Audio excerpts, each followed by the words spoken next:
Shalom Aleichem, Kullana Shadina Lechab Shena Tuntiya. We want to welcome you all. After a while, we've been absent for various reasons and celebrating the holidays, but now we're back to continue our Bible studies as an overview of each book of the Bible. So we want to welcome you all that are here and everybody that is watching with us right now, wherever you are, and whenever you're going to watch this video. We're asking the Holy Spirit to be the guide, to open your spiritual heart and spiritual ears and eyes, and listen to the Word of God that has been chosen to be spoken about and to be said today. So today we're going to talk about the book of Judges. And as you know, book of Judges starts after book of Joshua as well, historically speaking. The book of Judges is just as an overview of it. The book of Judges, after Joshua, which was the kind of God actually raised Joshua as a leader, military leader for the Israelites, so he can conquer or he can take over Israel, which is the promised land that God promised to Abraham for his descendants. So Joshua was the person, as we discussed last time we were here, the book of Joshua, we saw how he took over city by city. And then now, after Joshua took over Israel, the people of Israel there were living according to the word of God, and Joshua was the prophet and the mediator between them and God. But now we're talking the book of Judges after, years after, the generation where Joshua was there. So Joshua passed away, and then the generation of Joshua, they loved God, they did whatever is good in the eyes of God. So they were doing good things to God. But later on, we're going to see in the book of Judges, another generation is coming that don't know God. They're not doing whatever God that pleases God. They're doing things that are against God. And then they started worshiping idols, worshiping other gods, So that's making God angry. Therefore, God is raising new leaders. And these leaders are called judges, Dayan in Assyria. These judges, in the book of Judges, we will see that every time Israelites are going through difficult time, it's a downtime, they're going away from God, God is angry, and he's making other nations to come and basically punish them or invade them, and they're losing, when they're having war with other countries or other forces that are around them. Then they start praying to God. They start coming to the ways of God, and then God is listening to them and hearing their prayers, and he's raising a judge. And that judge comes, and people start coming back to God. Then that generation passes away, the next generation, again, the same cycle. Same cycle. The next generation will raise, and they would not know God, and they would do anything that is not the way of God. They're doing things that upsets God, that are not what God is pleased with. And then they go through a difficult time with other nation being, taken over their land and everything else, and they've been persecuted and so forth. And then they start coming to God and praying and kneeling, and God is listening and raising another judge, and so forth.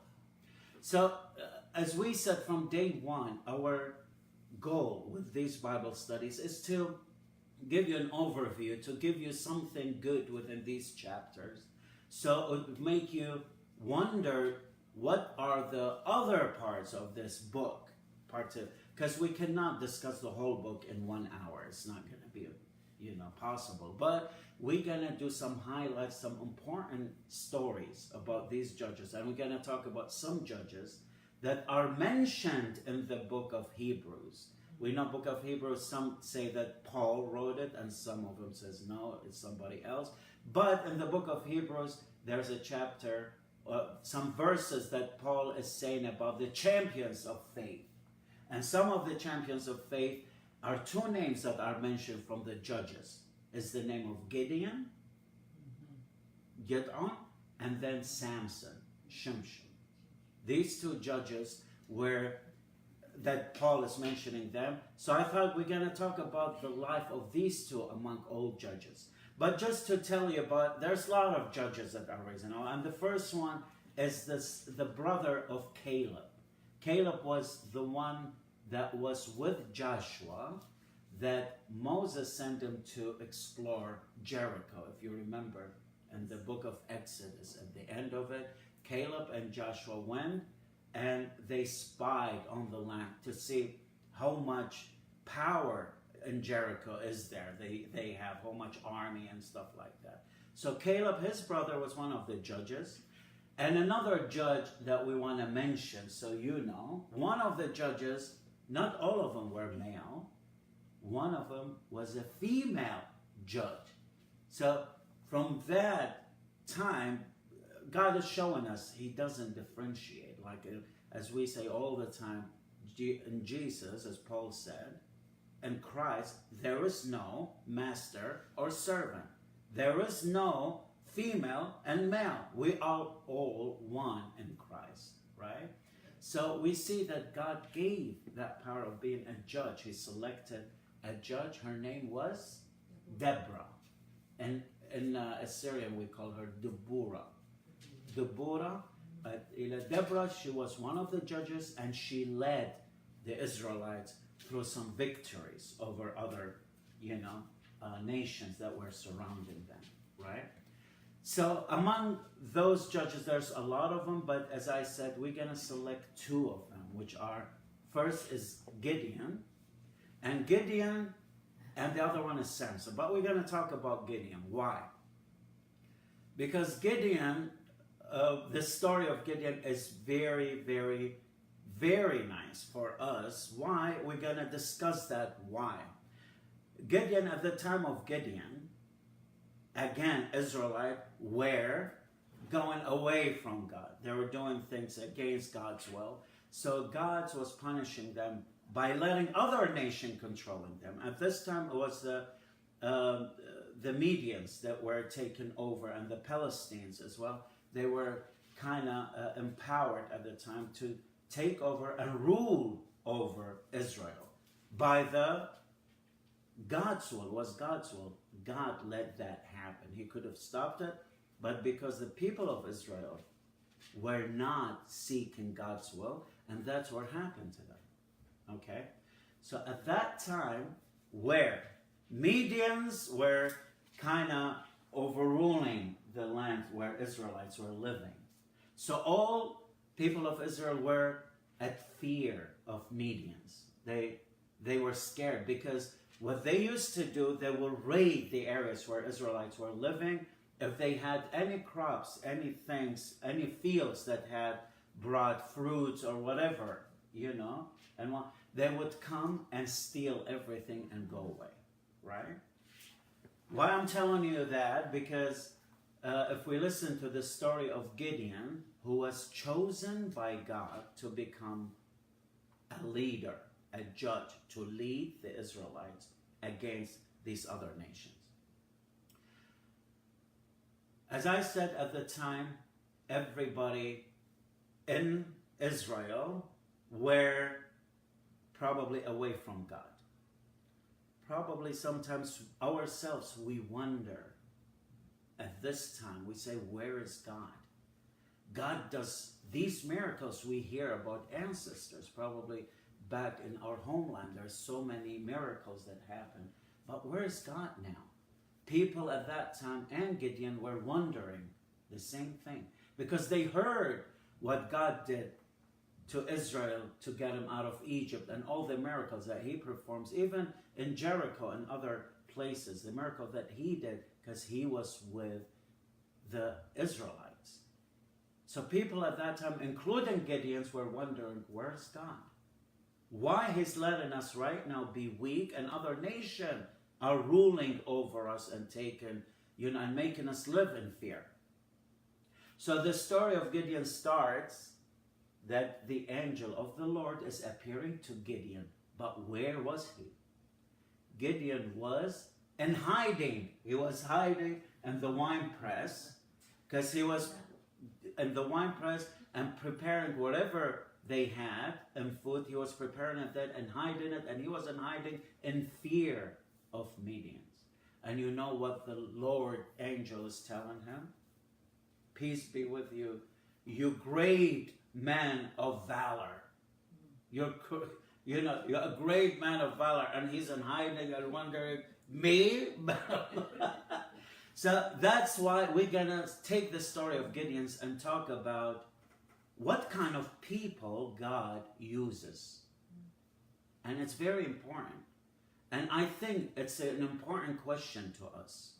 If we really, first, we ask ourselves, do we really want God to use us?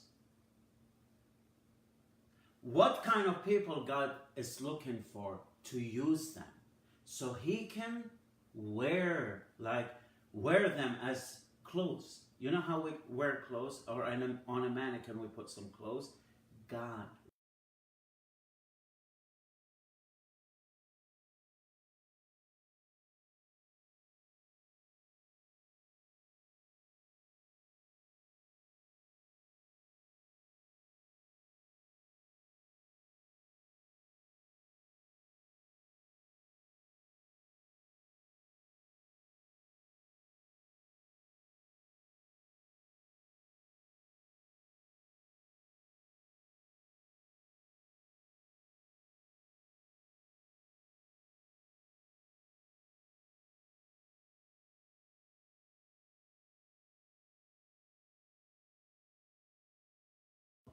Not ability, but availability. Are you available for God to use you anytime he wants? That's what he looks for. So Gideon, God is choosing him. I'm telling you, God chooses common people, because if he chooses powerful people, intelligent people, they'll think that they're doing the task because of themselves, the power that they have, the intelligence they have. But God to be perfected in our weaknesses. So that therefore, there is no person on the face of earth to say, I'm too weak for God to use me. And I want you to listen, everybody. There is no, and it's an insult to God to say, I'm weak, or I have this disability, or I'm that old or that young that God cannot use me. There is no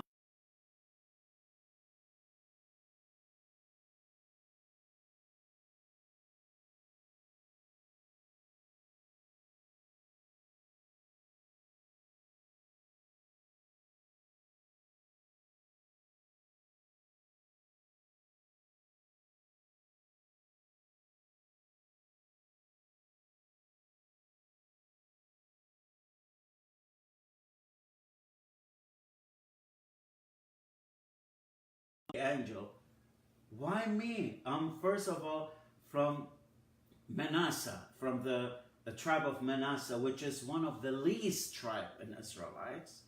And among the tribe of Manasseh that is least among the tribes of Israel, then his family, it says, my family is the poorest among the families of Manasseh, and within my family, I'm the weakest of the sons of the children. And you're choosing me to become a leader, a judge. But that's where we're saying, in God's, his power is perfected in our weaknesses. So no matter what weaknesses he thought, God doesn't look at us how we are, how we were, but how we gonna be in the future. Always God looks at what can he make of us in the future. Because God looks and he knows his children, and he knows what they are able to become. So he looks at that. He doesn't look at where are we right now, and how are we, or how we've been before. but were we going to be able to accomplish in future? And God looked at Gideon and he said that he is the one that I'm going to choose to lead Israel. So first of all, God chooses people who are common people, not very special people who are powerful, intelligent. No, anybody God can use for his glory. Second of all, when we read through the story of Gideon, we'll see that he uses people who are cleansed, who don't have sins, or if they have sins, they kind of confess to God with these sins. There is nothing hidden in their heart. The sin that Gideon had, it wasn't just his, but it was his family, because God has given him instruction to destroy the altar of Baal that his father was worshiping. He's telling him to go and basically destroy the altar that they had, Baal or idol, and then build a new altar and offer a sacrifice with blood, because we know without shedding of blood there was no sacrifice be given to God. So he's asking him to offer a sacrifice, a blood sacrifice. So he's sacrificing, he's doing exactly what God is telling him. He's destroying the altar that was built for another god, which was Baal. Okay, so what does that has to do with us these days? Anybody that wants to be used by God, and probably there's some believers that they're wanting to be used by God, but they have idols in their life. What's an idol? Probably you say, when we think about idol, we think about statue and stuff. But these days, there is idols in everybody's life, and especially here we have in the United States, there's so many idols. What is an idol? Not an American idol, but we're talking about an idol these days is anything that we love, we respect, we put more energy, and we care about more than God. If we put anything before God, that's an idol. If it's probably family members, some people will put their spouses before God, then that spouse becoming their idol. If they're spending their time and everything, their work could be an idol, a sport could be an idol, a car could be an idol, because they care about that more than what they care about God. God cannot use anybody that has anything in his life that he loves more than God, more than Jesus. If we don't put Jesus first and confess to him all our sins, God cannot use us. And that's what exactly Gideon did. Whatever he offered a sacrifice, as a matter of fact, he's telling the angel that please stay here and I'm going to go and get a sacrifice. But God gave him instruction to destroy the altar that was built for other gods. And he's doing that, getting all the idols out of his life so he can be used by God. Okay? Now, as we read through the story, now remember, now the Israelites are being ruled or overtaken by the Medians, and they were scared of them. They were controlling them and governing them. So they were scared of these Medians, right? But God raised Gideon to deliver Israel from the Medians, right? Together. So now, the other thing God wants is to use people, the characteristic of people that God uses, that they have to be, he doesn't want them to have fear. They have to be fearless. Because we know in the Bible it says, the spirit that God gave us is not a spirit of fear, but a spirit of power and courage. And that's the Holy Spirit. So God doesn't use people who are fearful. They can't take a step because they have so much fear. If I do this, this might happen. We're not talking about some natural fear that we have. We fear probably rattlesnake or when we're in an airplane, if there's something happen, these are natural fear. We're not talking about that, because that's something, an instinct that is built within us as human beings.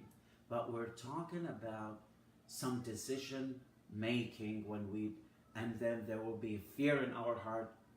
If we do this, something might happen and stuff. That spirit of fear doesn't come from God.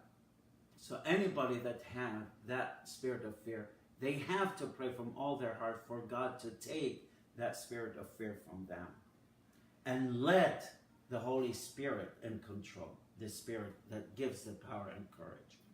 And I'm talking about in a family, in a church family, probably in a committee sometimes, because I've been in committees. And these people, you can say that they're the one that opposes right away.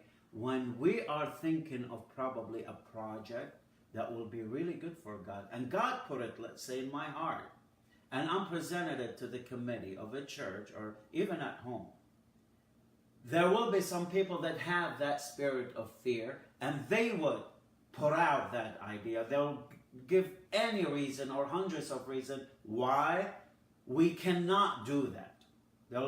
So they're negative, basically. And God doesn't want that. He wants people who come and take the step of faith without fear and with that Holy Spirit power in them. And in this story of Gideon, what's happening, God is telling Gideon to get an army. He blew the trumpet then, Gideon, and asked everybody that we're going to raise an army to fight the Midians. You know how many people came forward? How many do you think? 300? No? 32,000. 32,000 soldiers came supposedly to form an army for Gideon to go and fight the Midians, right? Now listen to what God is saying to clarify, because he wants to use people who don't have fear, right? So God is telling him, and I want you to listen carefully, because what God is telling Gideon is very important to understand how God selects the people that he wants to use for his glory. He's telling Gideon to tell these 32,000 soldiers, whoever have fear of fighting the Midians, let him leave and go back to his home, to his family. Yes. You know how many people left out of 32,000? 22,000. 22,000 people left and went home because they had fear. So this way, God is purifying, is selecting it. So now 22,000 people who have that spirit of fear, which God doesn't like that, because that's not the spirit that God put in us. He puts the spirit of courage, right? So he's telling them to go back, and then he's left with 10,000. God is telling Gideons, it's still too numerous. 10,000 are too many people. I don't want Israel to win that war and think that they won it because of the power that they had in 10,000 people. I want to show them that they're going to win because of me, God, is basically telling Gideon. So now he's coming to the next characteristic, as we said, to be cleansed, to be courageous. And now the fourth characteristic of people that God uses is to be cautious, to be very careful. And this is different than being fearful. Just to be cautious and be, as Jesus said, always be wise, right? So to be wise and to be cautious. I'm not going to do that because I don't want to be, that would be a trap from Satan probably. So to be cautious if Satan is fighting them. And he's showing that where? The next step with that 10,000. God is telling Gideon, take these 10,000 people to the water. If it's an oasis or a river or whatever. But remember, the Midians are close by because they want to fight them. So he's telling them to just ask them to go there and drink water.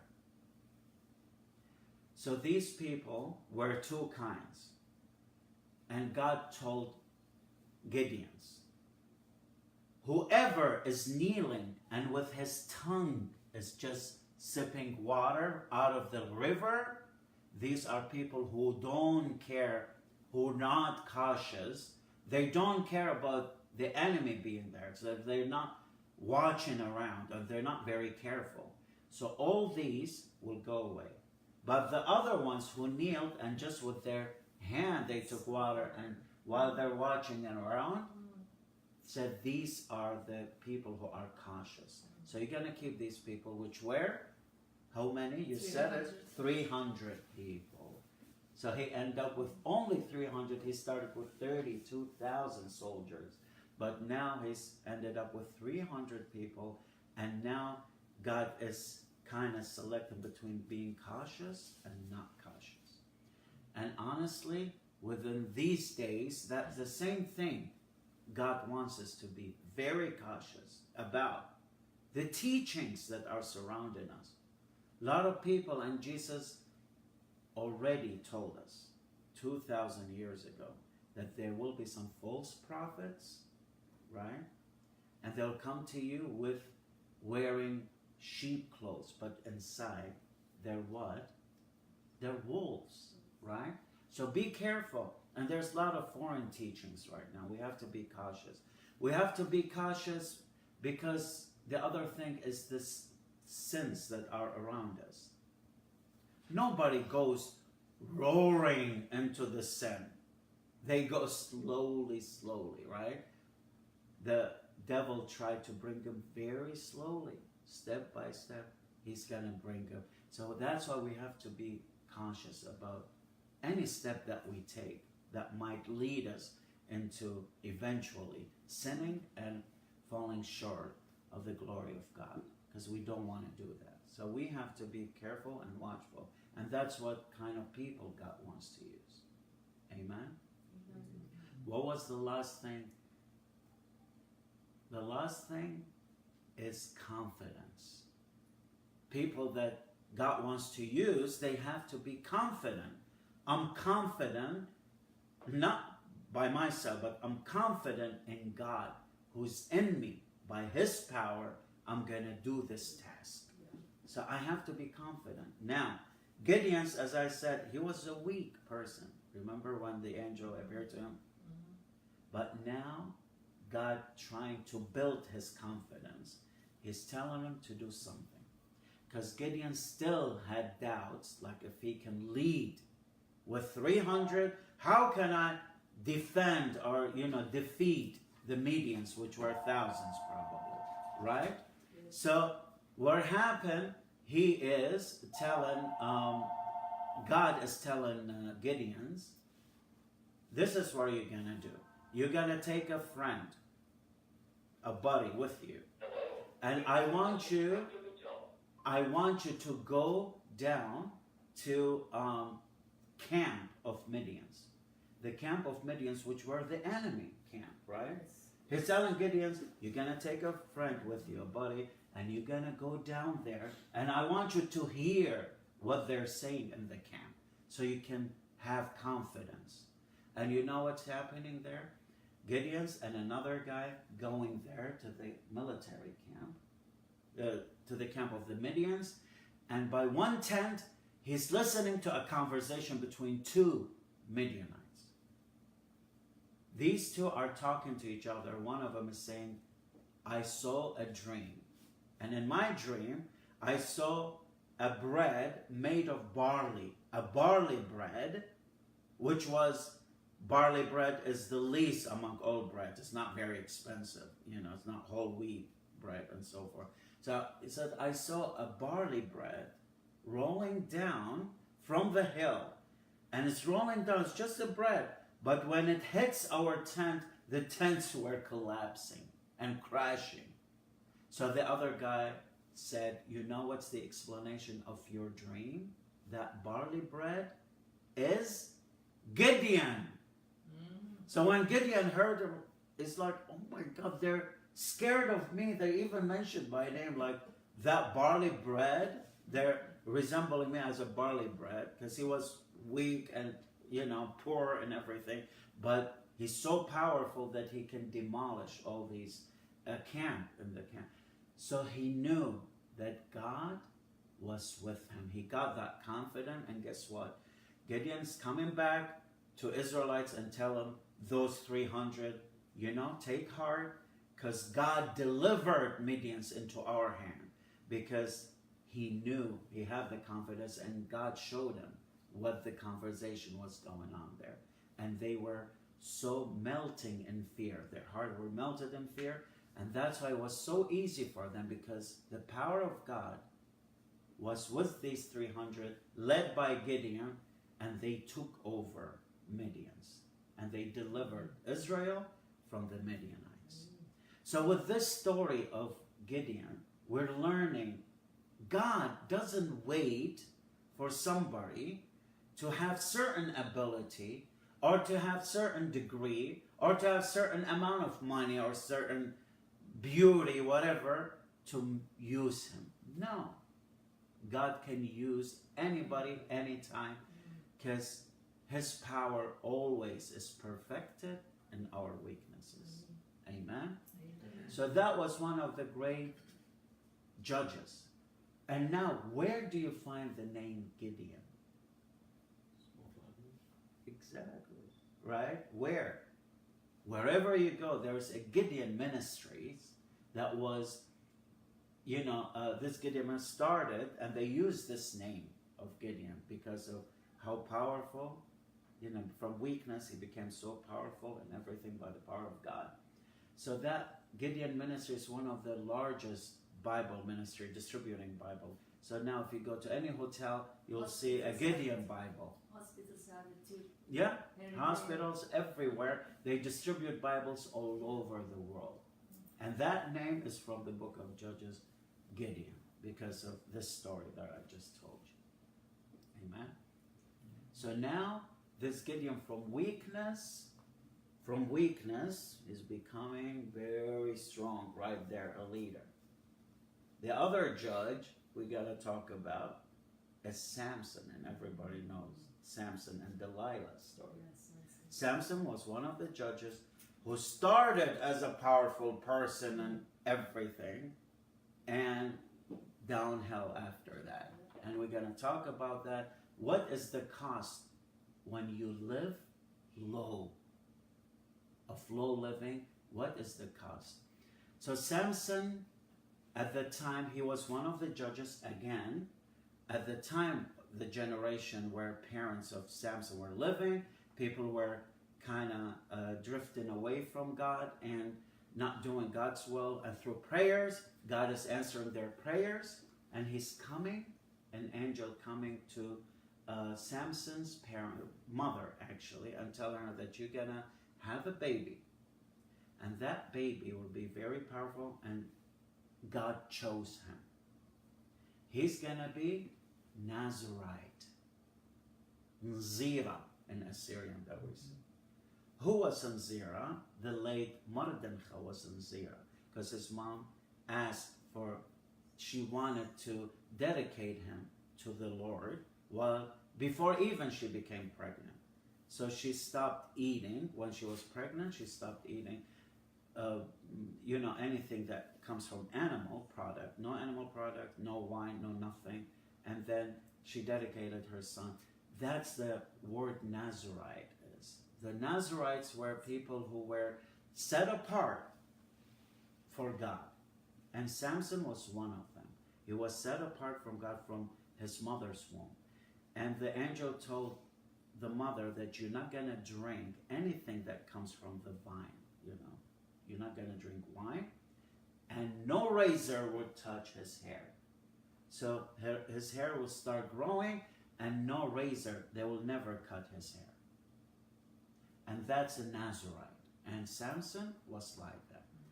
Samson is the next judge, because God has chosen him, and he is, when he's born, again, mom did the same thing.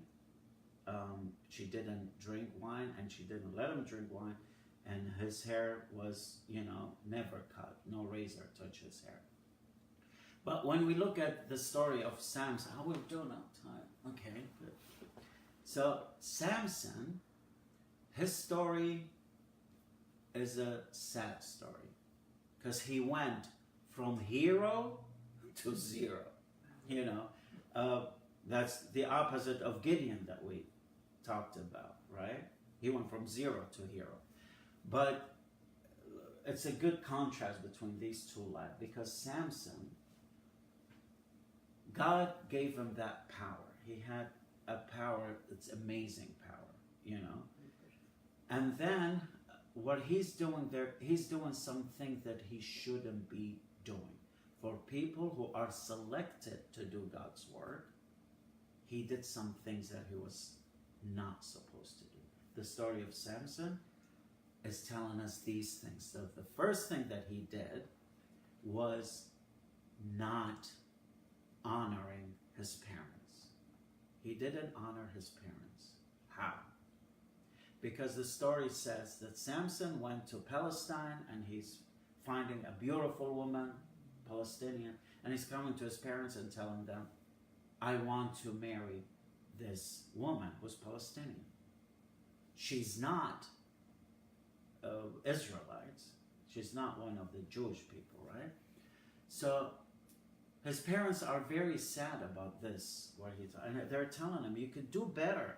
You couldn't find among all our relatives, all our people, no one that you want to get married to somebody who's not a believer. So he didn't honor his parent about this, that he requested it, and he insisted to do that. But now, these days, again, we talk about, and even Paul is telling us how bad it is to find a partner, you know, a husband or a wife who is not a believer. Do not be equally yoked, right, with the unbelievers. So that same thing that the parents of Samson was telling him, that how can you have an unbeliever, you marry her? I know she's a human being and everything, but it's very, very sad and very bad at the same time when there is a marriage between an unbeliever and a believer. We're not talking, because there's some Christian also that are not believers. They're just by name probably Christian. So even that we have to be careful, because when that relationship comes between a believer and an unbeliever, what kind of children are you going to raise? These children will be confused. If they wake up on a Sunday, the father is a believer, wants to go to church, and the mother, unbeliever, wants to do something else. They'll grow up confused. They don't know what's the right way to live. And that's not to be, you know. So we have to be careful. And Samson, the parents are telling him about this thing. Okay? So they're telling him about not to marry a Palestinian. Now, the other thing, he's not supposed to drink of a wine, right? That's one thing that he wasn't supposed to. But the story says that while they were going to Palestine to ask for the hand of this girl, so because the parents has to go and get him engaged or ask for her hand, right? The story says that he was going through the vines where a lion attacked him. And specifically, they're saying his parents were not with him. They didn't see that he tore the lion. The lion thought Samson will be a steak, but he was a mistake. He wanted to make Samson a steak, but he was a mistake. So the lion was torn there, but the story says where? In the vine yard, you know, which he wasn't supposed to be there, because he's not supposed to eat from that fruit. The story is not telling us in the Bible that he did, but this is what happened when we go out of line, go away, or do something that God does not want us to do. And that's exactly what he did, because he was told not to drink from there or eat from that. But he was found in that vineyard, right? And then the lion attacked him. So that's another thing. As the story goes, you'll see that another thing, that he's sinning. Now he's living really, really low, being a judge for God, and God raised him to kind of lead Israel, right? And to deliver Israel from the Palestinians and stuff. But here Samson is going there and partying with them. The story said that he was sitting and telling them riddles, basically like doing gambling or betting on something, that I'm going to tell you a riddle and you have to tell me the answer. If you don't tell me, you have to give me this much or give me this. And if you solve it, then I will give you something. So he's telling who? His in-laws, basically, the Palestinians. So what they're doing, they're going to his wife to be and telling her that you have to get us the answer.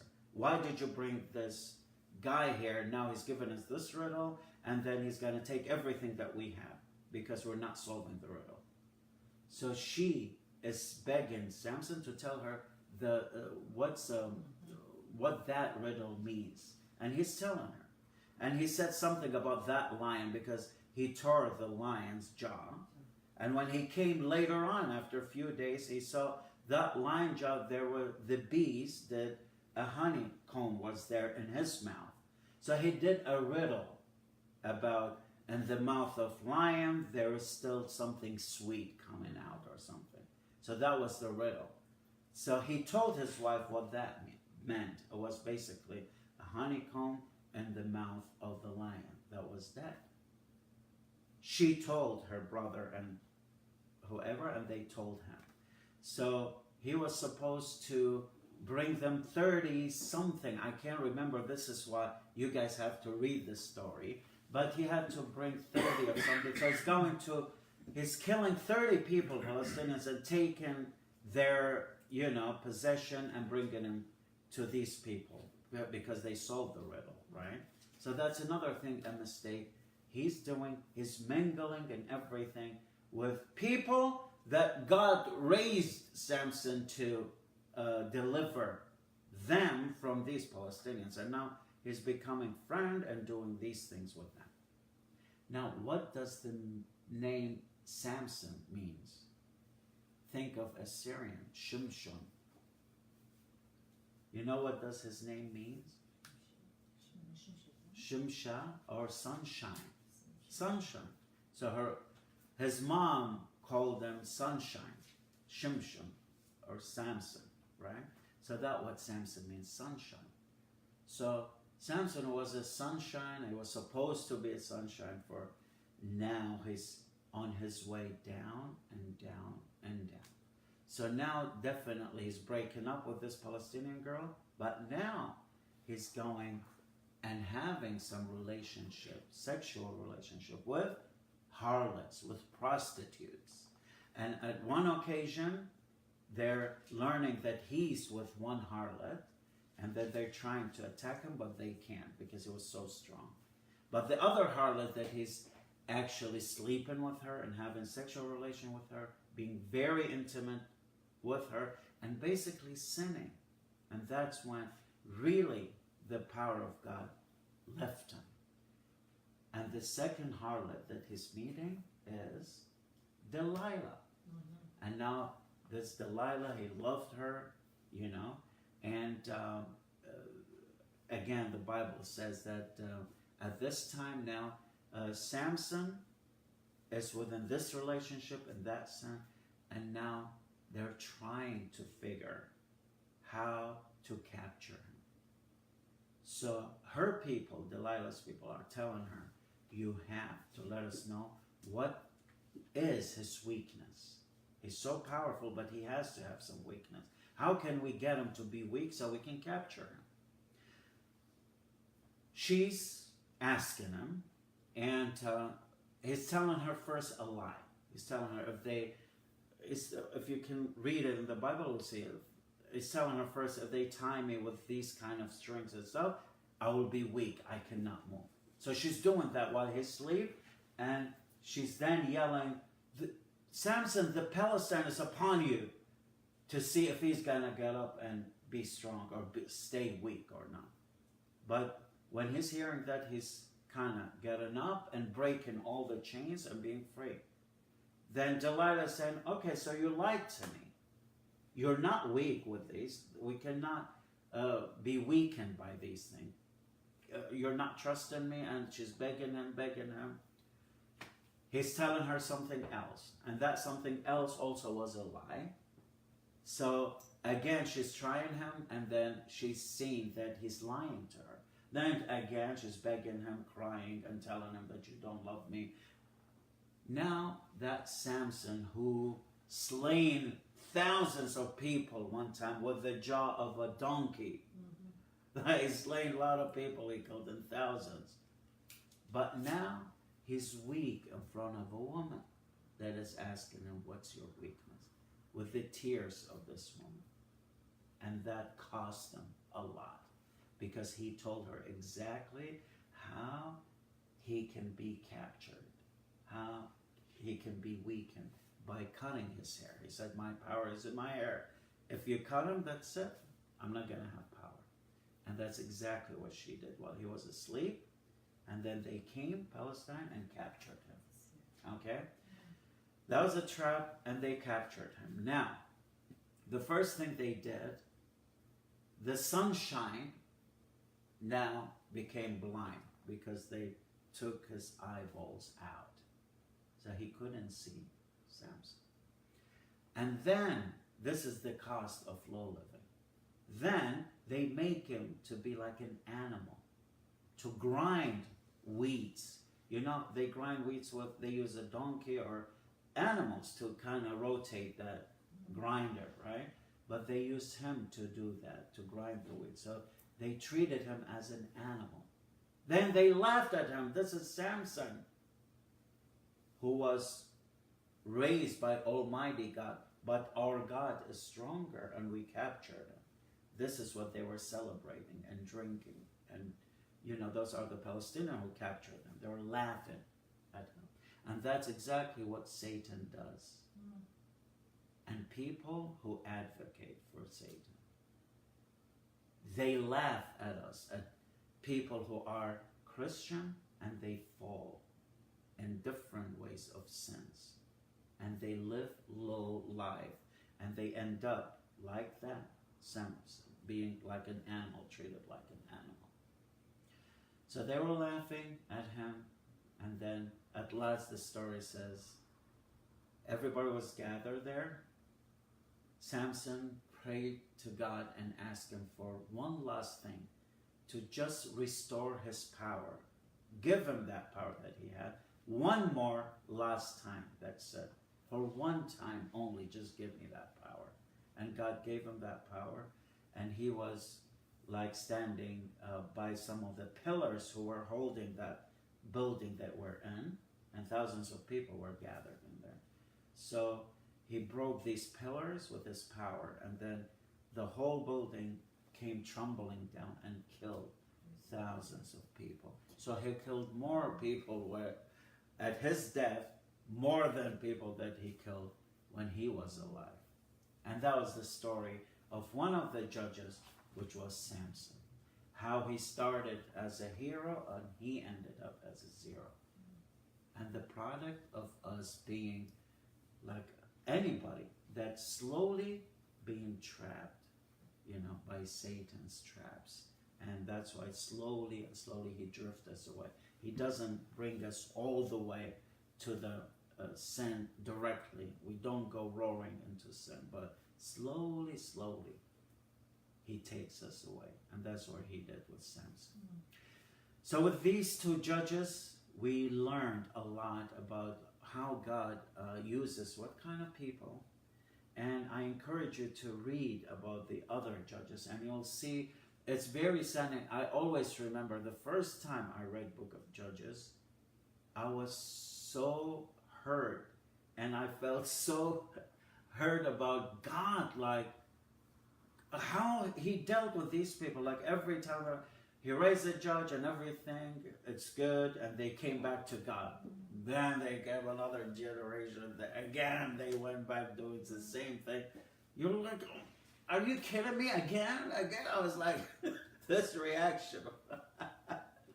So I hope we learn, and everybody that's watching, to learn some lessons with the life of these two judges, and then to go and read the whole book of Judges. It's a wonderful book, and that will teach us with the life and what kind of people. As I said, one of them was a female, Deborah, and she became the leader, and she led also Israelite to some victories over their enemies. So I encourage you to read it, and I hope all of you had learned some things, a lesson in our life that we can use them every day from these lessons or stories.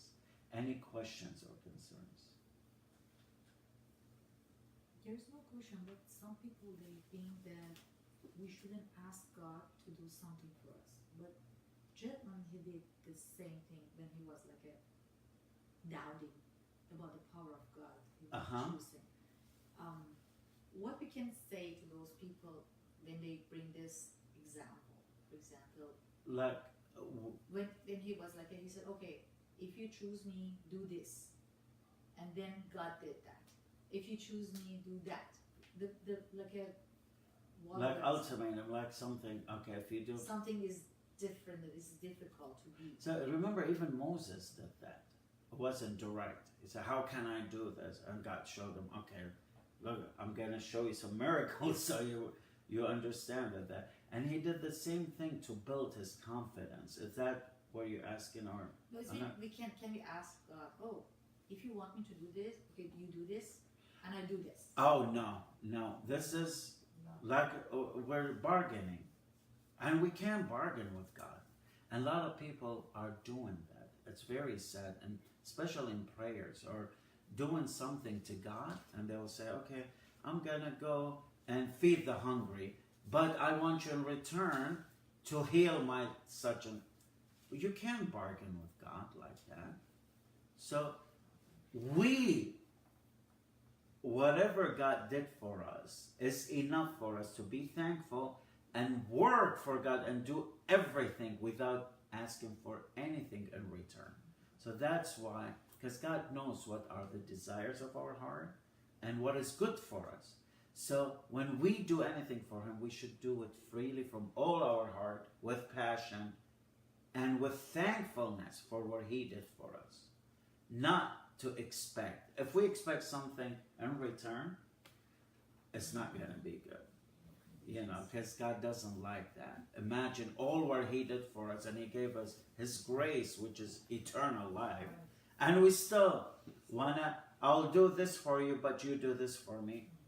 No, it doesn't work. That's bad. Actually, it makes God be sad. We're sad in God, Good question. We're asking for a sign. He No. asked for the sign. He asked God, okay, let's give me a sign. No, but then it's not bargaining, and that's just show me a sign. Sign. Yeah. Okay, and he did it. Again, he doubted. He asked. Gideon answered. Yeah. He has something else again. Again, another sign. And then but God still, because he was chosen, Gideon was chosen to do this thing, just like Jonah. He ran away, but God was after him. And He made him do that job, because he was created to do that job. Mm-hmm. But Gideon's, it's like faithful. He's not like leaving God or not believing. So every time, even if he's doubting, but he's coming back and asking God, because God knows what is in his heart. And we see the product of that. At the end, he's becoming that leader that God wanted him to be. Right? But I think what she's trying to say, let's say, okay, I'll make myself example that I wanted to go to Turkey. Yes. You ask God, show me the way. Exactly. And God shuts the door. It's like, okay, I don't want you to go. So I was like, okay, thank you. But I think a lot of times we ask because we make ourselves available and we want to do God's will. Exactly. And when I've learned myself, when I even doing good for everything I do is for God anyway. But there are things that makes me happy as well. So I do them to make me happy, but it's for God anyway. It's not for me. Mm-hmm. But there are times that God tells me to do things, and I'm going, oh my God, can I do this? It's like, Am I able to am do I that? able to do this? Or not so much able, because I know by now that when God tells me something to do, I know I can, but it's like worrying about the reaction of other people. Yes. They tell you go like witness to someone or go pray for someone, and you just say, oh, they're gonna laugh. It's like the reaction of other people, not so much what God tells me to do. Exactly, but that's basically should be the case, not just for things that that are tasks for God only. It's every decision that we make in our life. So it comes from small decision, big decisions, even buying a house or moving to another, or changing careers. That also God's will should be in it, and we should ask God for if He wants us to do that or not. Not just going like on a mission specifically for God, or will I become a priest or not, or something else, but even other things, because God wants, He's interested in every small and big thing in our life, not just big things that we share with Him. He wants to be in everything, every task that we do it, every minute in our life. He wants to be part of it. He loves us that much, and we should when invite. He says, I know how many strands of hair I Right? have, that means He's so in detail Exactly. with you that. And even in our time and what task we're doing, He wants to be there in every task. Amen? So if there's no question, we can end. We want to thank everybody that's watching with us live right now, and then you guys can ask us question later on. You can send us a message, and we'll be more than glad to answer you, either privately or next time when we have a live session. So I want to thank you all, and God bless you all.